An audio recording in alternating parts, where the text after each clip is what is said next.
itu ada beberapa pendekatan. Ya. Di sini saya sajikan itu ada 5 pendekatan. Ya, jadi dalam studi-studi penelitian itu setidaknya ada 5, meskipun banyak sebenarnya ya. Tapi saya kenalkan 5 saja. Untuk penelitian keagamaan itu biasanya menggunakan yang pertama studi naratif. Yang kedua, studi fenomenologi. Yang ketiga, studi grounded teori. Yang keempat, studi etnografis. Dan yang kelima, studi kasus. Jelas ya 5 ya? Halo?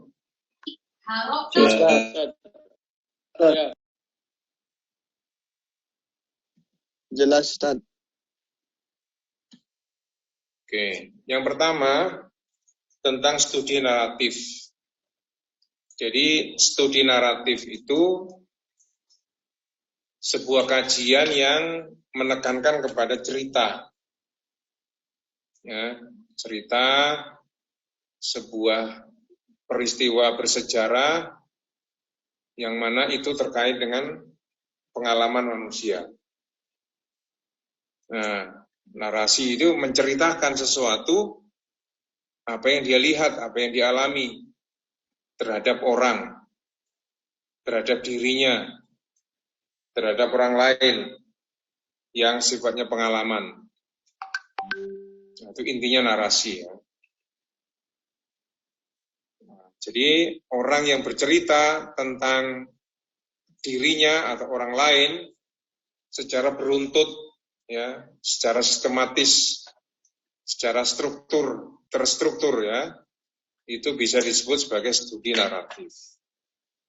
Jadi kayak orang cerita gitu ya, cerita dulu tahun 45 itu begini, tahun 45 tahun terjadi begini, kemudian tahun 65 terjadi begini lagi, dan seterusnya. Itu cerita-cerita yang sifatnya naratif. Dulu PKI tahun 65 memberontak, sebelumnya juga pernah memberontak tahun 48. Kemudian sekarang berulang lagi sampai menjadi pemimpin negara misalnya. Sehingga kebijakan-kebijakan itu merugikan umat Islam. Nah, kayak gitu ceritanya sifatnya naratif namanya. Ya. Oke. Cerita naratif itu biasanya diperoleh dari sejarawan, orang lain yang bercerita. Baik orang itu orang yang sudah tua, atau orang sudah mengalami, atau orang yang sudah pernah tinggal di sebuah tempat. Sehingga dia kemudian bisa bercerita. Ya, dulu kota ini kota yang subur. Tapi karena terjadi salah urus, sehingga kota ini sekarang menjadi gersang. Ya, dulu kota ini adalah kota yang sangat indah. Tetapi karena para pemimpin dan para rakyatnya itu tidak amanah, maka kemudian negara ini menjadi gersang. Ya, dulu Indonesia itu orangnya ramah-ramah, sekarang orangnya kejem-kejem, kayak gitu ya. Itu namanya studi naratif. Nah, kemudian yang kedua, studi fenomenologi. Jadi, studi ini tetap menceritakan sesuatu, tetapi yang diceritakan itu sifatnya esensi atau makna.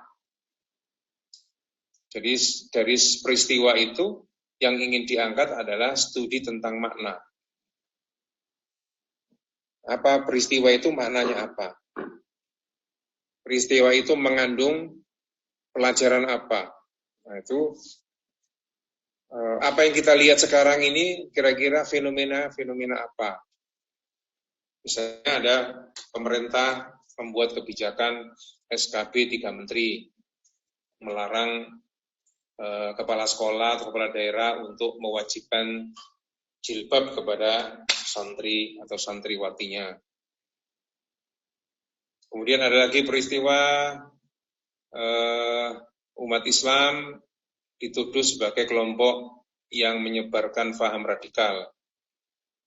Kemudian ada fenomena lagi, misalnya guru-guru Kristen itu bisa mengajar di pesantren. Nah, kemudian muncul cerita lagi sebuah fenomena negara yang memperbolehkan miras. Nah, itu cerita-cerita itu bisa dipandang sebagai sebuah fenomena yang esensinya apa. Nah, kemudian ada orang yang, mungkin kalian mengikuti berita itu ya, kira-kira itu fenomena apa kira-kira? Bisa nggak diceritakan singkat? Ada 3, ya, ada SKB 3 Menteri, ada misalnya Menteri Pendidikan mengatakan peta jalan pendidikan nasional itu tidak mencantumkan agama. Itu kira-kira fenomena apa itu kira-kira?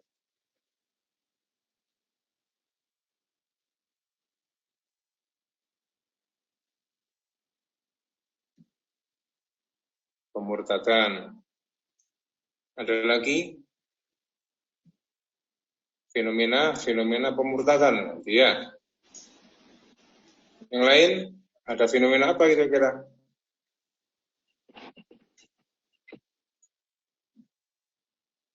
Masa cuma fenomena permutatan saja ya? Sekuler. Terhadap agama Islam. Ternyata ada sekularisasi gitu ya. Ada deradikalisasi. Ada lagi? Komunisme. Komunisme kenapa? Kebangkitan komunisme gitu ya? Ya. Ada lagi? ALB, Ustaz. Yang lain?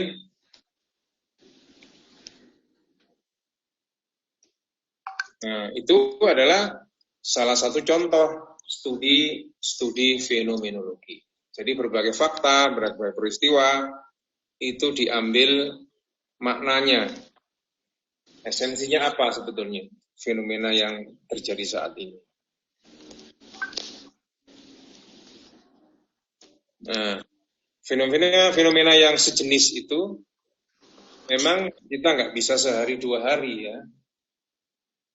Nah, misalnya sampai ada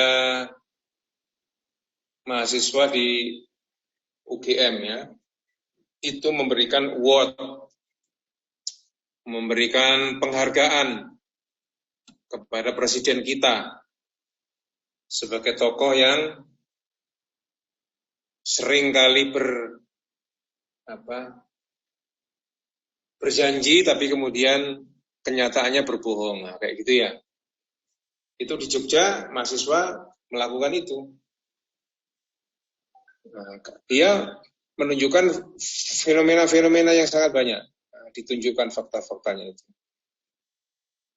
Nah, ketika ngomong seorang presiden itu dikatakan sebagai pembohong karena janjinya nggak pernah ditepati, itu namanya fenomenologi. Fenomena esensi dari pemimpin negara yang suka mengingkari janji. Nah, itu fenomenologi juga bagian dari itu. Nah, nanti kalian bisa ngasih contoh-contoh yang lain, studi-studi fenomena yang ada di masyarakat. Nah, yang ketiga itu namanya studi grounded theory. Studi tentang grounded. Jadi di dalam studi grounded itu, seorang peneliti awalnya datang di suatu tempat, yang mana dia tidak pernah memiliki pengetahuan soal tempat itu. Tiba-tiba dia datang. Nah, kemudian setelah dia tinggal di situ beberapa saat, kemudian dia menceritakan apa yang terjadi, apa yang ada di daerah itu. Nah, kemudian setelah dia menceritakan kembali, maka kemudian apa yang dia ceritakan itu menjadi sebuah teori. Nah, misalnya di mana dulu yang longsor itu sampai di sebuah komunitas yang komunitas kampung yang hilang dulu ya, di mana Sulawesi apa itu? Sulawesi Utara atau mana itu ya? Yang gempa kemarin itu loh, gempa longsor, kemudian satu perumahan itu hilang. Itu di mana? Palu. Palu. Nah, kemudian ketika peneliti datang di sana, itu seseorang nggak ngerti apa-apa.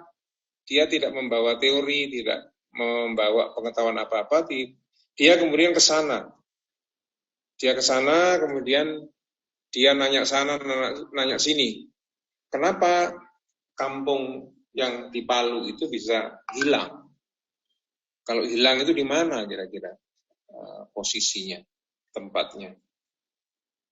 Nah, kemudian orang ini tanya sana, tanya sini, sampai kira-kira 1 bulan dia risetnya itu. Kemudian setelah dia selesai sebulan, kemudian dia membuat laporan penelitian. Nah, kemudian dia hasil laporannya itu menyatakan bahwa kampung ini dulu itu adalah kampung yang subur, kampung yang makmur, kampung yang nyaman. Tapi kemudian penduduknya itu ternyata berfoya-foya, senang-senang, sehingga kemudian mereka lupa, sehingga berbagai kemaksiatan dilakukan. Nah, maksiat zina, minum-minum keras, berjudi, kemudian padahal mereka memiliki keuntungan ekonomi yang sangat banyak. Wilayahnya subur, ya, panennya itu tidak pernah telat, air lautnya itu bisa dimanfaatkan, ikannya banyak, penduduknya pinter-pinter, orang tuanya soleh-soleh, tapi kemudian generasi berikutnya berubah, berjudi. Kekayaannya dipakai untuk menindas orang lain. Kekayaannya tidak dipakai untuk saling bantu. Nah, kayak gitu tuh.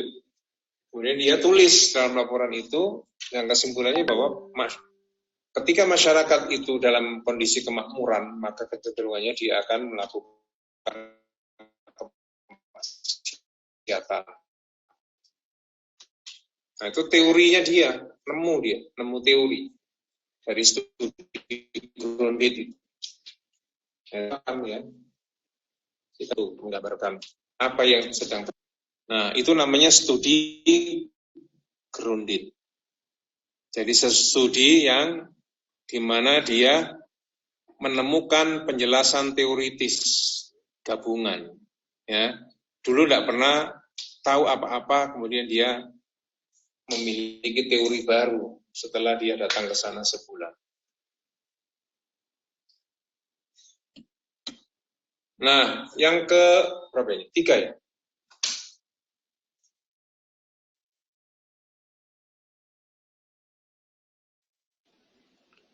Empat kan. Baterai saya habis. Ini ya?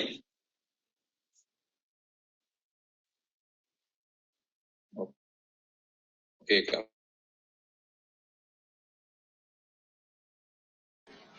Putus.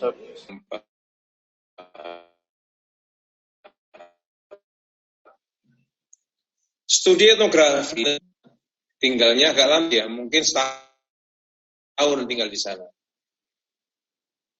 Dia mengamati perilaku masyarakat, tinggal di situ, makan di situ, bersama masyarakat situ, ya, bergaul, bertegur sapa, kemudian tiap hari dia duduk, makan, minum di sana selama 1 tahun. Maka kemudian orang ini menemukan ritme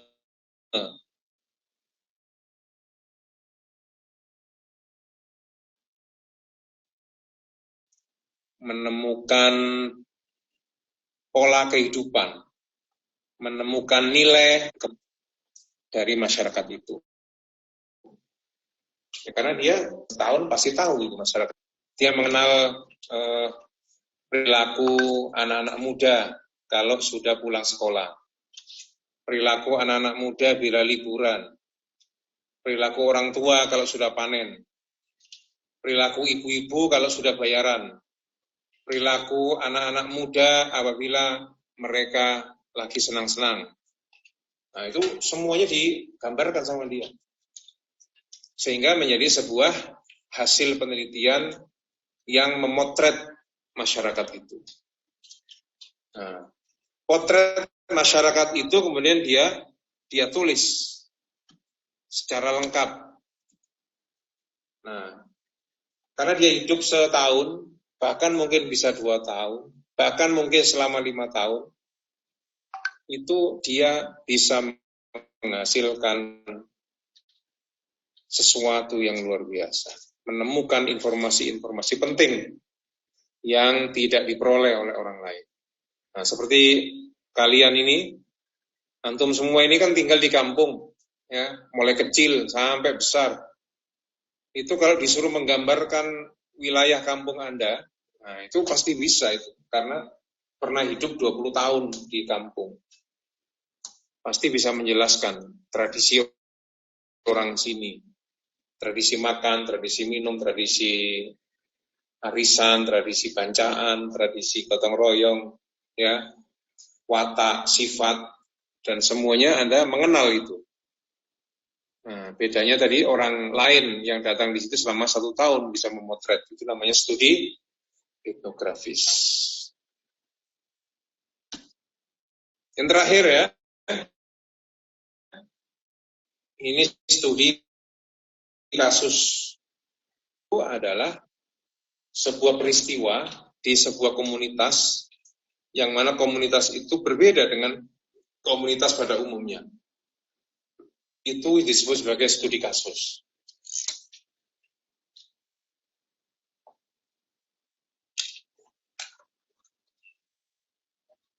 Misalnya begini ya, orang NU itu biasa tradisinya apa kalau ada orang mati itu? Tahlilan Ustaz, tahlilan. Ya saya tahlilan ya. Orang NU mesti tahlilan. Selain itu apa? Kalau ada orang mati. Hol. Makan Ustaz. Juharian. Tangganya Ya. bawa nasi. 6 hari, Nasi nazar. 21 hari. Nah, saya ada kegiatan memperingati kematian. Kumpul-kumpul. Ya.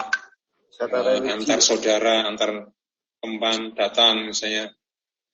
Nah, itu namanya studi kasus. Itu yang mana gitu. Nah, itu kalau orang umumnya NU itu, kalau ada orang mati tahlilan, mereka berkunjung, mereka datang, memperingati tahunan, haul namanya.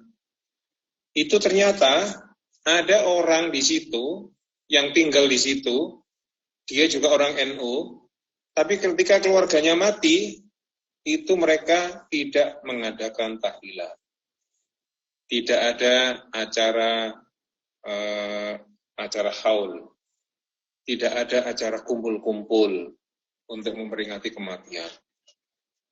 Nah, orang yang tidak melakukan tahlilan, tidak melakukan kumpul-kumpul, itu bisa disebut sebagai sebuah studi kasus. Ya. Contoh lagi, misalnya ada komunitas salafi. Nah, komunitas salafi itu misalnya cirinya apa coba? Kalau Anda disebut komunitas salafi itu kira-kira yang tergambar apa? Cingkrang. Cingkrang. Tidak bid'ah. Jenggot. Keras. Apa cirinya?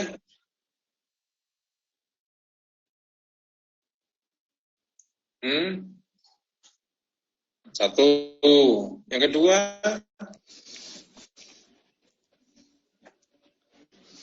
Bid'ah. yang diomongkan selalu masalah tauhid. Anti bid'ah. Apa lagi? Kajian mayoritasnya apa? Kajiannya ilmiah, Ustaz. Kajiannya ilmiah. Perempuannya bercadar. Itu apa lagi?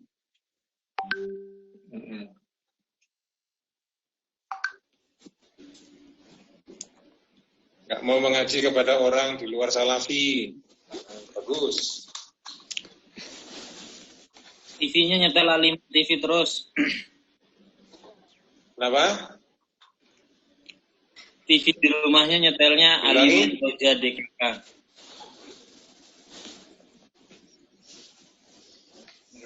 Kalau di TV-nya kegiatannya pengajian dan dakwah. Nah, gitu ya. Ya. Banyak sekali ya cirinya ya. Nggak ada TV di rumahnya. Nah, misalnya ini kemudian ada komunitas salafi yang berbeda dengan komunitas salafi yang lain. Nah, misalnya nih, komunitas salafi itu kan biasanya tidak pernah membahas politik ya. Tidak mengkritik pemerintah. Ya, pemerintah mau jungkir balik, mau ngomong apa, mau kebijakan apa saja itu tidak pernah dia kritik. Ya. Karena dianggap itu bukan urusan agama. Ya. Mau PKI bangkit, mau SKP 3 menteri, mau menteri pendidikan nggak nyebut agama, mau miras, mau perzinaan, mau perda ini, perda itu, komunitas salafi nggak ngereken. Ya, nggak pernah berkomentar. Yang penting pokoknya dakwah, yang penting pokoknya belajar agama. Ya, yang penting TV-nya TV sunnah. Kayak gitu juga. Yang berbalik, ya, berbalik ternyata komunitas itu kritis ternyata. Kritis terhadap kebijakan pemerintah. Nah, kemudian menyampaikan kritik bahwa tren pemerintah sekarang ini adalah mengarah kepada PKI, sekularisasi, apalagi tadi? Banyak ya.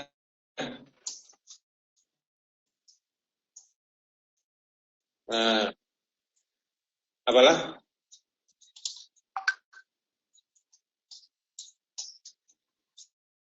Islamisasi.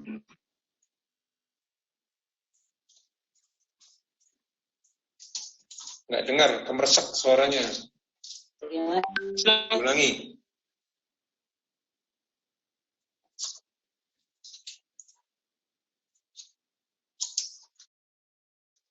Nah, ketika ada peristiwa itu, maka bisa dikatakan sebagai komunitas itu, komunitas salafi yang berubah tadi, itu bisa dianggap sebagai studi kasus. Karena dia berbeda dengan komunitas salafi yang lain. Dia mengalami perubahan. Bahkan mungkin dia mengalami tahdzir dari komunitas salafi yang lain. Apa kira-kira tahdzirnya? Bagi kaum salafi yang kritis terhadap pemerintah. Mumayyi. Maroki. Khawarij. Ruri. Yai. Apa? Khawarij. Terus apa lagi? Mumayyi. Pemberontak. Pemberontak. Harokiyun. Ruri. Apa lagi?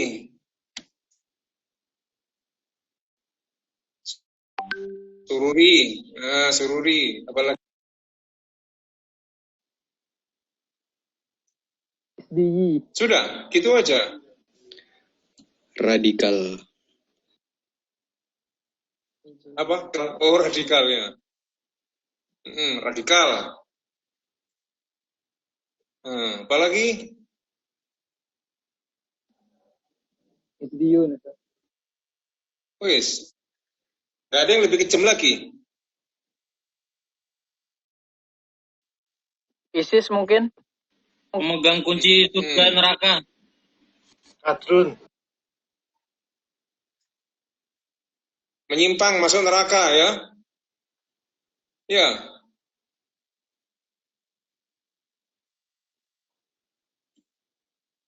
Wis ya, gak ada yang lebih kejam lagi.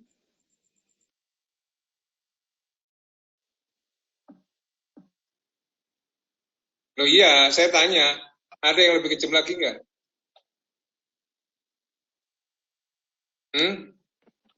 Rasis.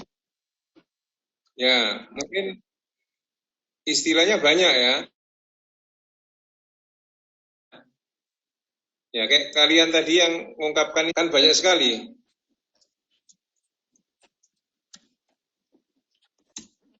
Nah, kayak gitu ya.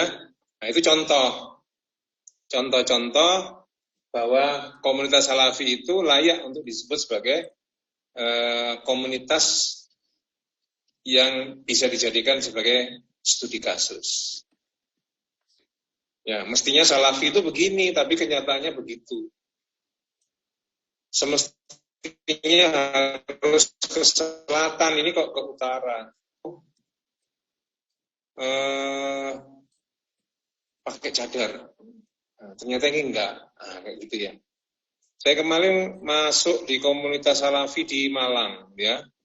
Itu ada anak mulai kecil itu, anak perempuan kecil, kira-kira usia SD ya, SD kelas 1, kelas 2. Itu sudah pakai cadar semua itu.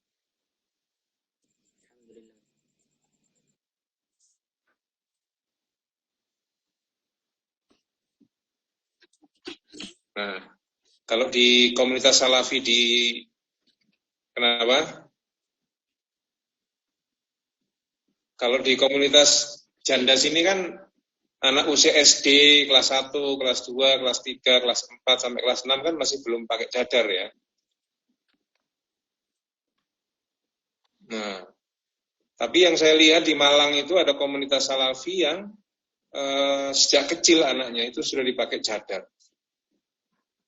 Nah, itu kan kalau sebagai seorang peneliti itu kan bisa mengidentifikasi, ya, mengidentifikasi. Kalau ditanya mereka ini komunitas apa? Oh, ini komunitas Salafi ini.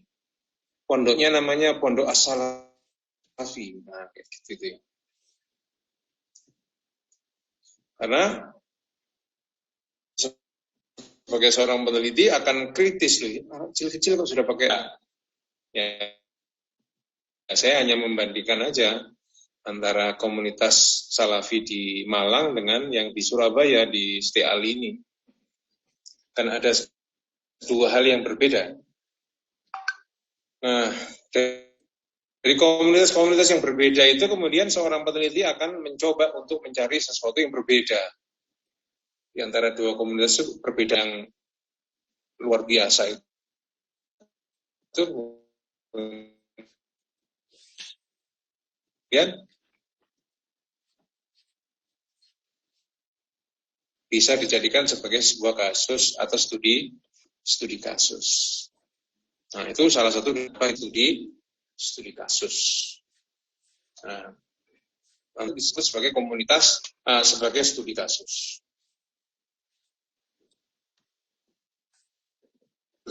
Kamu punya pengalaman nggak terhadap apa yang dua contoh yang saya ceritakan tadi itu, sehingga komunitas sebagai kasus?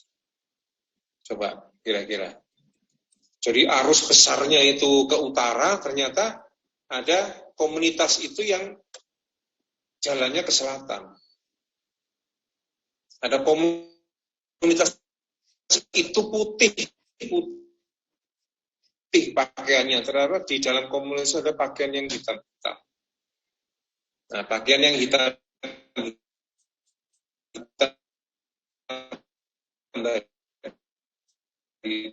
itu disebut sebagai layak untuk itu. Jelas atau kurang jelas?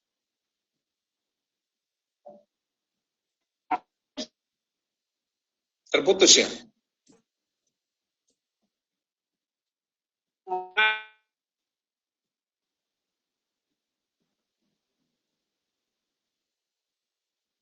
Suaramu yang putus-putus ternyata. Tidak putus-putus. Insyaallah. Putus tadi. Innallaha ma'as-sabirin. Oke. Tapi penjelasan saya bisa dipahami ya.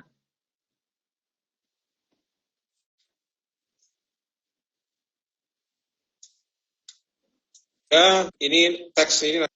Ya, kenapa? Misalnya Anda bisa menceritakan sekarang komunitas atau masyarakat PDIP misalnya. Ya.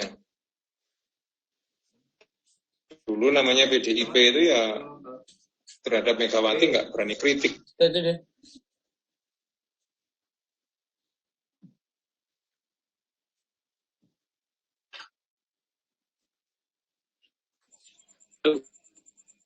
Ustaznya keluar terputus. Astagfirullah Pak Ali. Muhammad Rafi, Jose. Ustaznya terputus mungkin. Tugasnya gimana, Rek? Dikumpulin tahun depan. Jadian aja. Pak Ali. Wah. Putus jadian aja. Udah libur. Diam-diam. Ida. Ini direkam Pak Ali. Direkam Pak Ali loh. Hati-hati. Madam. Halo. Pengen beli truk.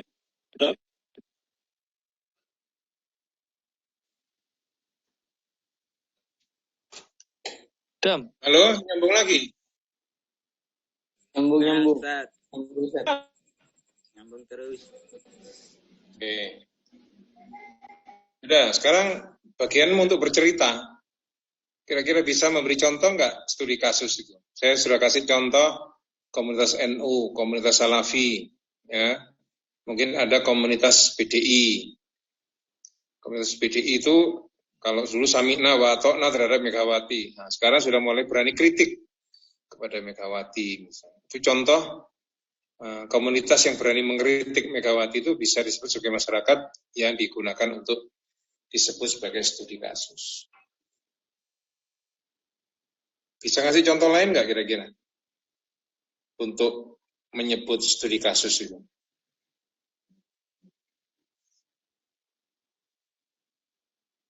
Ya. Nah, itu sebagai bahan. Minggu depan UTS ya? Iya. Insyaallah. Nah, silakan Anda membuat narasi tentang studi kasus dan contohnya.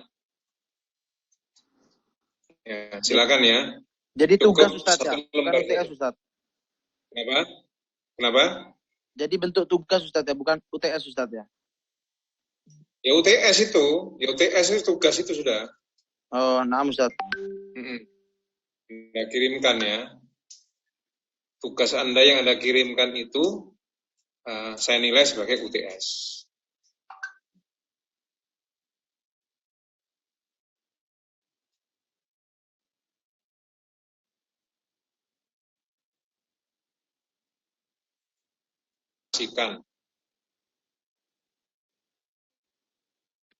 Putus-putus suaranya, Ustaz. Innallaha ma'as-sabirin. Amin. Sudah terang suara saya. Di sini terang, hujan terang. soalnya Surabaya Utara. Jelas, Ustaz, jelas. Oke. Ulang, Ustaz. Ya oke. Jadi UTS-nya itu kalian memberikan contoh, ya, contoh studi kasus yang ada di masyarakat. Masyarakat apa saja bebas. Jadi layak untuk disebut sebagai studi kasus. Ya, contohnya tadi yang saya berikan itu komunitas NU. Umumnya tahlilan, tapi orang ini enggak tahlilan. Tapi dia ngomong NU dia. Yang kedua, misalnya komunitas Salafi. Tapi dia mengkritik terhadap pemerintah secara terbuka. Nah, layak untuk disebut sebagai studi kasus. Yang ketiga, misalnya orang PDI. Orang PDI biasanya sami'na wa ata'na terhadap Mega. Nah, kali ini dia berani mengatakan kritis. Suara kritis kepada Megawati. Bahwa Megawati ternyata menjadi beang kerok terhadap kerutan negara ini. Tapi dia orang PDI. Nah, orang PDI yang banyak begini ini, yang punya pandangan layak disebut sebagai studi kasus. Oke ya? Nah, yang jelas identifikasi itu paling penting. Cirinya, karakteristiknya masyarakat itu apa, kemudian muncul salah satu anggota atau komunitas yang membesar, berbeda dengan arus besarnya itu. Itu yang disebut dengan studi kasus. Ya, jelas ya, harus Anda jelaskan. Kalau studi kasus itu siapa, apa, dan di mana. Apa karakteristiknya, karakteristik secara umum, kemudian yang disebut dengan studi kasus itu, komunitas itu apa yang berbeda. Jelas ya? Tuh, kok nggak ngerespon? Jelas apa enggak ini? Jelas, Ustaz. Jelas ya? Jelas. Jadi cuma menarasikan contoh studi kasus gitu aja, Ustaz? Iya, jangan hanya cuma lah ya. Cuma itu berarti gampang sekali. Ya, maksudnya menarasikan studi kasus, nggak pakai cuma. Ya, makanya jangan cuman. Cuman itu hanya sedikit. Ini Anda harus menarasikan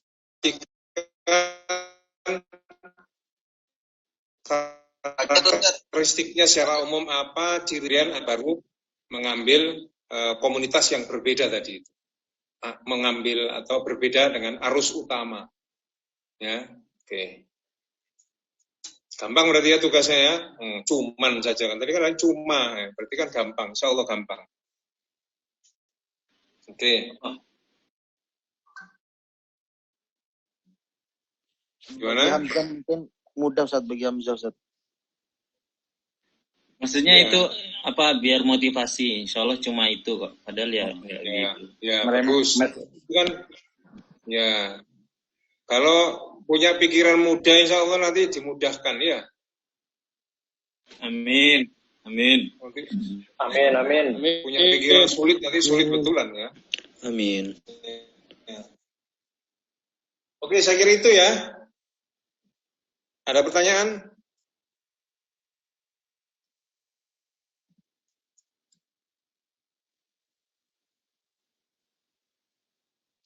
Ya. Ustaz, itu apa kumpulannya langsung hari Kamis atau masih dikasih waktu Ustaz? Oh, ya Kamis itu. Ngantari lagi nunda-nunda. Oh. Cuman studi kasus saja loh. Nah, Ustaz. Ya, yang lain cukup ya? Cukup, insya Allah. Oke, sekarang saya mau melihat atau menanyakan bagaimana tentang jurnalnya itu. Sudah nemu topik nggak?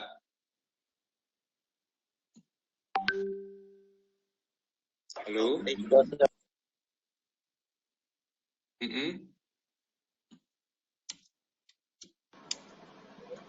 Gimana?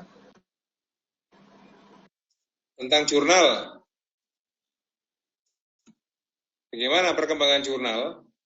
Alhamdulillah sudah Sudah nemu masalah, nemu tema? Alhamdulillah sudah. Enak sudah nemu Ustaz. Oke. Sekarang bagianmu untuk mengeksplorasi. Coba. Kan 2 orang itu ya. Satu kelompok kan 2 orang ya. Nah, Ustaz. Iya, iya. Ya. Coba, saya ingin mendengar temuanmu apa? Nemu tema apa? Silakan. Tuh, kok diam semua? Jangan-jangan belum nemu ini. Rahasia. Nemu dan kemudian dieksplorasi ya. Ya, siapa dulu?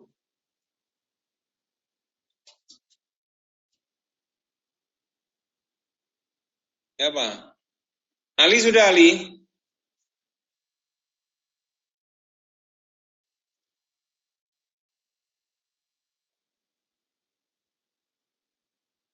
Nemu apa?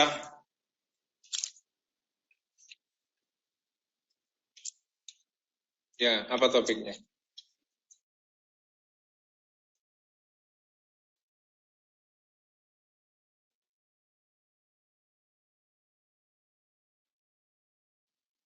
Kamu dengan siapa? Kelompok siapa? Enggak ngerespon ini. Jangan-jangan tidur yang ditanya. Enggak ada yang jawab. Mana, Ustaz? Mana ini wajahnya mana?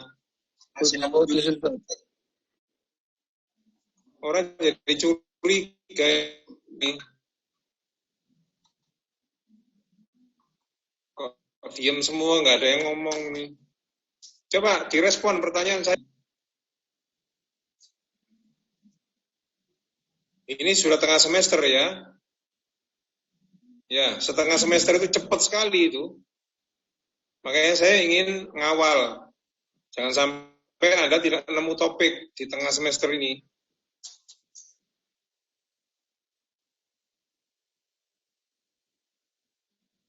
Islam dan Pancasila. Salafi dan Itu kok tema? Ya, apa kira-kira? Yang diteliti apanya, Pak? Bagus itu. ya bagaimana? Ya, silakan. Iya.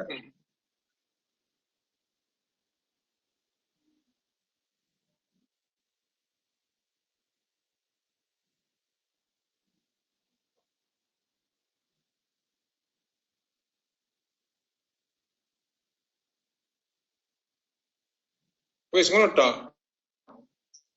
Menariknya apa?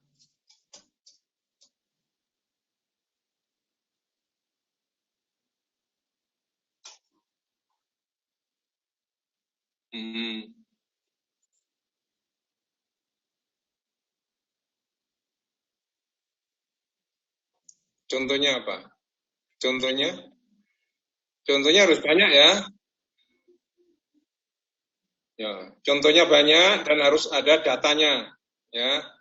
Datanya termasuk beritanya itu harus Anda cantumkan untuk membuktikan bahwa Salafi tidak sebagai ancaman ideologi negara. Gitu ya?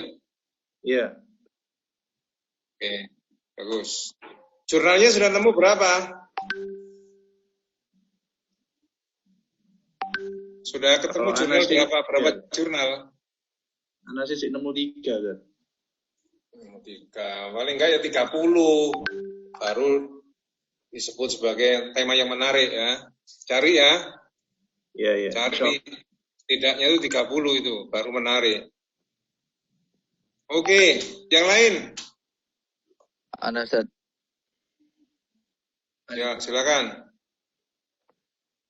Alif, Topiknya ayo. tentang metode pembelajaran yang digunakan guru di SD Negeri Gerinting Kulangan pada masa pandemi, Ustaz.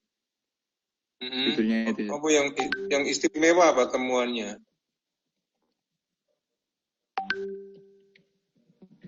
Metode pembelajaran digunakan, Ustaz.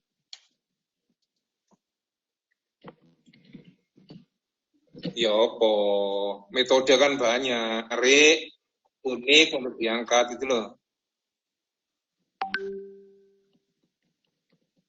Belum nemu itu ya, Ustaz. Itu harus Anda sebutkan yang menarik apanya. Selama ini kalau santri belajar, ya disuruh melek, disuruh bergerak. Ini misalnya metode belajarnya anaknya suruh tidur, tapi hasilnya pinter-pinter. Nah, itu baru metodenya menarik gitu ya. Oh. Tolong ceritakan yang menarik apanya. Ya. Nah, Ustaz. Ya apa kok naam? Anda menceritakan apa yang menarik itu apa? Kalau Anda membawa topik, tema yang nggak menarik, ya, sehingga Anda nanti ketika memasukkan di jurnal itu ditolak. Itu maksud saya. Ini kan targetnya di submit ini. Ya, jadi syarat kelulusan, ya, syarat kelulusan mata kuliah ini adalah Anda mensubmit. Tahu mensubmit ya? Tahu, Ustaz. Kalau Anda tidak mensubmit, tidak saya luluskan. Ya, makanya buat tema yang menarik sehingga ketika Anda submit jurnal Anda, tulisan Anda itu banyak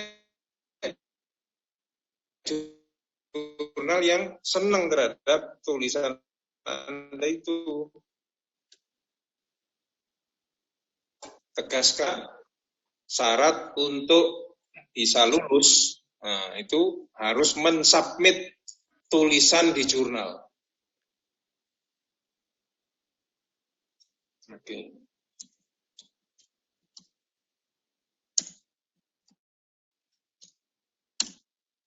Jelas ya?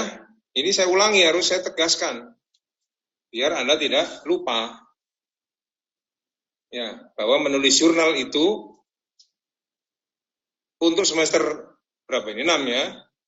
Anda sudah harus menulis jurnal yang untuk disubmit. Nah, gitu. Ini karena sekarang ini lembaga pendidikan, sekolah-sekolah tinggi, itu sudah menggiatkan mahasiswa untuk menulis di jurnal. Ya, makanya nanti Anda kalau sudah nulis jurnal, kan saya minta nama saya dimasukkan di nomor 3, ya. Jadi setiap kelompok itu mencantumkan nama saya di nomor yang ketiga. Nanti saya bantu gimana caranya supaya bisa temanya itu menarik. Akan saya bantu bagaimana cara mencarikan jurnal. Saya akan beri informasi jurnal apa kira-kira yang tepat untuk disubmitkan. Nah, jadi saya di samping menekankan, mewajibkan, tapi saya juga punya konsekuensi untuk membantu. Jelas ya? Jelas. Ya, jadi jangan hanya Anda ngomong menarik, tapi ternyata nggak menarik itu. Sehingga jurnal Anda tidak tulis. Nah, coba sekarang Anda agak melek terhadap media sosial sekarang. Untuk kepentingan studi ya, bukan untuk kepentingan yang lain-lain. Nah, karena kepentingan-kepentingan yang lain itu banyak ya dengan media sosial itu. Nah, sekarang Anda mulai fokus. Kalau Anda punya grup WA, ya silakan grup WA itu dimanfaatkan untuk mengeksplorasi yang bagus. Nah, silakan untuk kelas ini membentuk grup WA. Grup WA hanya untuk berbagi informasi tentang jurnal. Ya, kalau bagi yang lain nggak usah kalau perlu nggak perlu ditanggapi. Khusus jurnal. Kalau ada nemu jurnal, nemu tulisan yang bagus, yang menolong untuk studi akademik itu bagus. Kemarin saya tanya misalnya, apakah 2 video yang saya bagikan dari Irwan Abdullah itu sudah Anda dengarkan semuanya?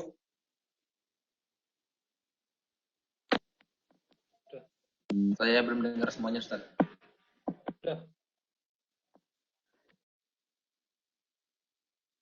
Sudah itu wajib itu hukumnya, jangan sampai ngomong baru separuh atau belum gitu ya. Itu kan sudah sebulan itu saya bagi.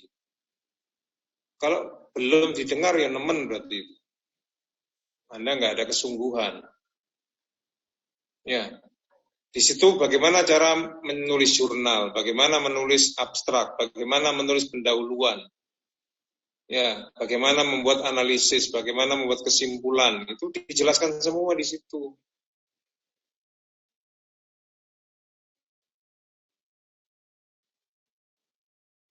Kalau Anda belum, ya sudah, wis. Saya nanti akan kasih lagi video lagi bagaimana cara membuat atau mencari rujukan. Jadi tolong yang saya bagi itu silakan disampaikan. Ya. Oke, yang ketiga, Pancasila dan Salafi. Apalagi? Ustaz, mau nanya Ustaz, kalau misal judulnya diganti kayak metode pembelajaran menggunakan YouTube di SD Negeri Grinting gitu bagaimana Ustaz? Ya nggak masalah, yang penting pokoknya tunjukkan bahwa apa yang Anda tulis itu menarik betul ya. Faktanya banyak, menarik. Kan banyak toh selama pandemi ini masyarakat yang unik-unik, yang aneh-aneh, baik dalam konteks politik, agama, ya, budaya, konteks hukum, dan macam-macam kan banyak tuh sekarang ini. Saya kira di media sosial ini sangat banyak informasi itu. Anda nulis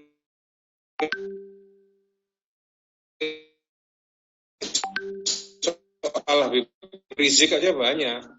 Itu jadi perdebatan sampai sekarang. Ya, kan banyak sekali topik-topik yang menarik itu. Bagaimana perda, peraturan tentang miras, bagaimana tentang SKB, bagaimana untuk kebijakan yang melepas jilbab, ya, bagaimana anak yang bisa membunuh orang tua, bagaimana pendidikan pesantren yang gurunya dari Kristen. Oh, banyak sekali kan? Ya, tolong buat topik yang memang sangat menarik gitu. Sehingga jurnal atau tulisan Anda itu memang betul-betul menarik minat dari pengelola jurnal sehingga mereka mau memuat tulisan itu. Ya, jadi jangan hanya tulisan yang biasa-biasa saja. Oke ya. Yang lain, yang ketiga siapa? Yang mau berbagi?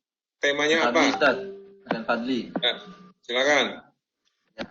Kami alhamdulillah sudah menentukan topik yang berjudul pengaruh aplikasi TikTok terhadap karakter negatif pada para remaja. Kira-kira menurut antum gimana Ustaz? Karena Ya, kami melihat tinggal kasusnya. Kami melihat banyak pemuda yang kelihatan akhlaknya tuh mundur Ustaz, mengalami kemunduran karena aplikasi ini Ustaz. Ya, silakan tentukan indikator mundurnya seperti apa. Ya. Pokoknya Anda kalau bisa menentukan bahwa ini mundur, ini tidak baik, ini menurun dan macam-macam, silakan, bagus. Tapi yang jelas harus ada kasus-kasusnya ya. Harus ada peristiwa-peristiwa, kejadian-kejadian. Kalau perlu ada angka-angkanya. Ya, makanya kan harus ada berita, Misalnya, informasi, berita tentang jurnal. TikTok syndrome gitu Ustaz ya, bisa dimasukkan Ustaz ya? Iya, bisa. Penting sumbernya banyak ya. Oke, yang keempat, ada yang punya mau berbagi? Ya, ya, ya. Yang keempat. Ustaz, Khalid Ustaz. Ya, Sauki. Khalid.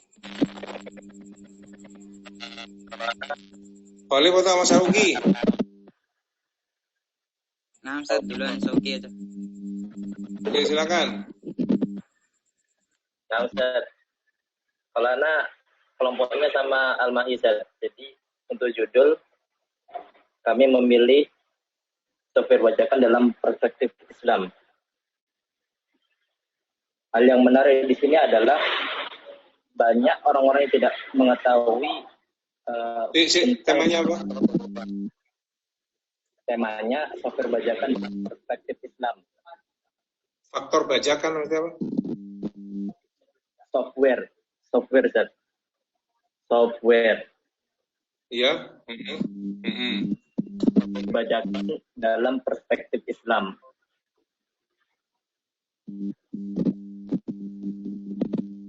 Oke. Itu kan temamu terlalu umum. Islam yang mana gitu ya. Harus Anda tentukan lebih spesifik kalau Anda mau menulis itu ya. Kalau Islam itu kan banyak. Nah, nanti ukurannya apa? Itu Anda sampaikan. Misalnya gini ya. perspektif pendidikan menurut ormas Islam. Ormas kan masih banyak ya. Nah, kalau Anda misalnya mampu menspesifikasikan pola pendidikan anak menurut LDII, misalnya, itu menarik itu karena memang sudah fokus spesifik ya. Oke, jadi kalau topik itu semakin spesifik semakin bagus ya. Oke, silakan.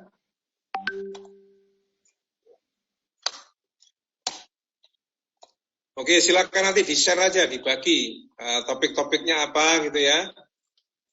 Topiknya apa, kemudian fakta-faktanya gimana. Ya, silakan buat narasi dalam bentuk misalnya pendahuluan, abstrak dan pendahuluan ya. Coba dibuat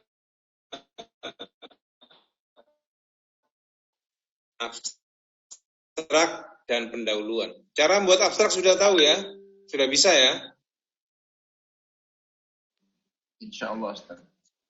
Oh, wajahnya nggak pernah muncul gini, gimana mau merespon? Kurang lampu ini, Ustaz. Makanya wajahnya gelap ini, Ustaz. Sinyalnya jelek, Ustaz. Kalau misalkan ya, ditampakkan aja tambah. Saya minta minggu depan itu kan UTS. Ya. UTS Anda kirim hasilnya UTS itu ya via WA sendiri, kemudian Anda simpan. Yang kedua, saya minta minggu depan dikirim ya naskah 1 lembar saja ya. Topikmu apa? Coba dibuat abstraknya dan kemudian dibuat pendahuluannya. Ya, 1-2 lembar saja ya.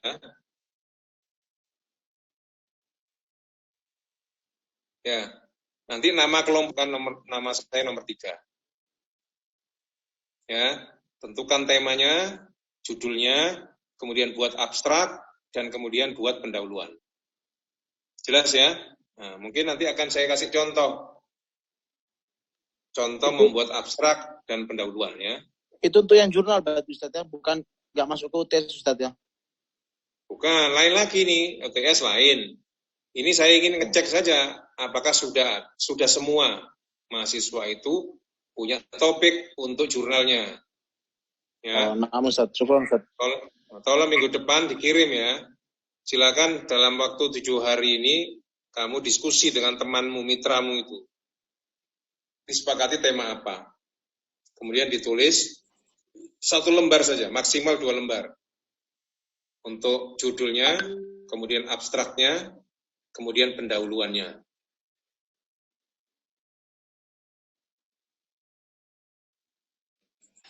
Oke, nanti akan insya Allah saya kirim. Mungkin besok ya, Kak.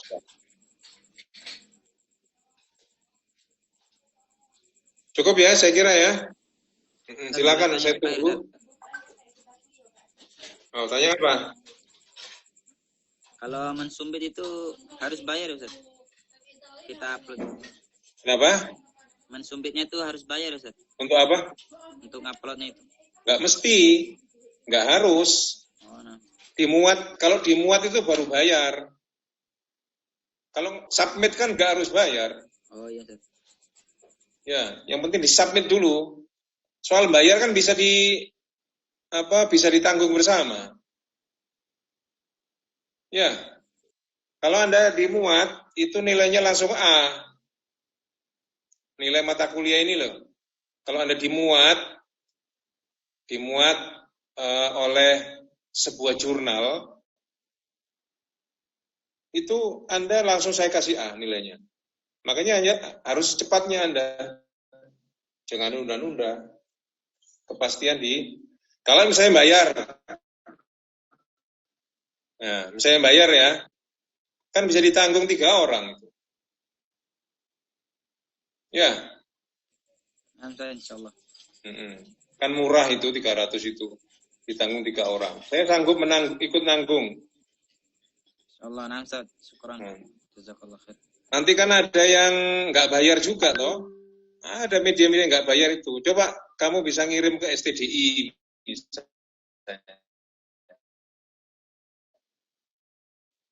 atau mana saja lah, terserah. Anda mengeksplorasi jurnal apa saja.